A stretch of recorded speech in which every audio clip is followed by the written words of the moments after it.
পেয়েছে, এটা চারটিখানি কথা নয়। আপনি 31% ভোট সারা বাংলাদেশে, আর বিএনপি জোট পেয়েছে 49% বা 50%ই ধরেন। তো আপনি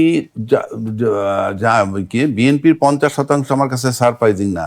এত বড় একটা দল, বিশাল দল, দীর্ঘ 16-17 বছর পর তারা ঐক্যবদ্ধ হয়ে তারা ভোট পাবেই। কিন্তু জামাতের 31% ভোট, এটা কোনোভাবে মেলানো যায় না। যে কথাটা আমি আগেও বলছি, এখনো বলি, জামাত সম্পর্কে হয়তো মানুষের যে যেটা বলে, আমি সেটা নিয়ে আমার দ্বিমত নাই। কিন্তু একটা বিষয় আমার কাছে মনে হয়, জামাতের সাথে মেইন প্রবলেম আমাদের আমলাদেশ বা যারা প্রশাসনে আছে তাদের জটিলতা। অর্থাৎ জামাত আসলে বাংলাদেশে বড় টাকা পাচার হবে না, এই অন্ধবিশ্বাস ঘটনাগুলো আছে। জামাত আসলে দুর্নীতি কমবে, জামাত আসলে ঘুষ বন্ধ হয়ে যাবে। এটার সাথে সম্পৃক্ত কিন্তু নারী সমাজ না। কিন্তু এইগুলাকে ঢেকে রাখার জন্য যদি আপনি বলেন যে নারী বিদ্বেষী কথাটা আমি আগেও বলছি, এখনো বলছি, নারী বিদ্বেষী তো আমরা দেখি নাই, আসলে না দেখবো। এই যে কথাগুলো বলতেছি, বলবে আমরা জামাত করি। এই যে আপনি প্রশ্ন করছেন, আমি উত্তর দিচ্ছি।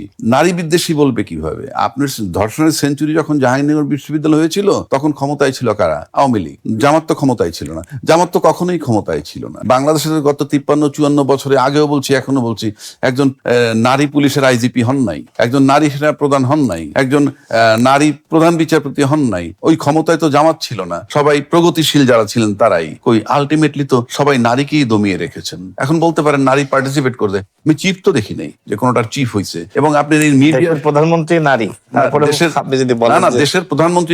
দেশের প্রধানমন্ত্রী নারী হয়েছে পৈতৃক সূত্রে, স্পিকারও তো হয়েছে নারী, পৈতৃক সূত্রে। স্পিকার বানাইছি আমি, নারী বলে বানাইছি, মাঠ পর্যায়ে থেকে আসে নাই। আমার কথাগুলো ওইখানে। আপনি প্রধানমন্ত্রী সেটা তো ভিন্ন কথা, ওটার আলাদা পর্ব। ওটা তো সে গ্রাসরুট লেভেল থেকে রাজনীতি করে এসে কেউ প্রাইম মিনিস্টার হন নাই বাংলাদেশের। কিন্তু অ্যাডভোকেট অভয়নাথ রাজা কি মেধা তালিকার কোন জায়গায় আসলে নারীরা নিজেদের মেধার ছাপ রাখতে পারেনি?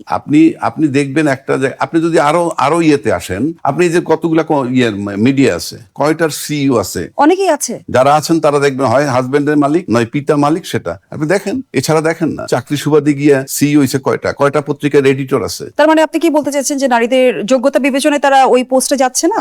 আমার বিবেচনা, আপনার প্রশ্ন করছেন আমাকে জামাত নারী বিদ্বেষী, সেই জন্য আমি বলছি জামাত নারী বিদ্বেষী। জামাত তো ক্ষমতায় আসে নাই, কিন্তু 54 বছর তো প্রগতিশীল আমরা ক্ষমতায় ছিলাম, এখনো আছি, সেই আঙ্গিকে বলছি। সুতরাং কোথায় যেন তাদের একটা অবস্থা গেল, একটা সার্টেন জায়গার পর আর যেতে দিচ্ছে না। বাংলাদেশ ব্যাংকের গভর্নর হয়েছে, হয় নাই তো? নারীর কি অযোগ্য? কিন্তু এই যে এখন আমরা দেখলাম যে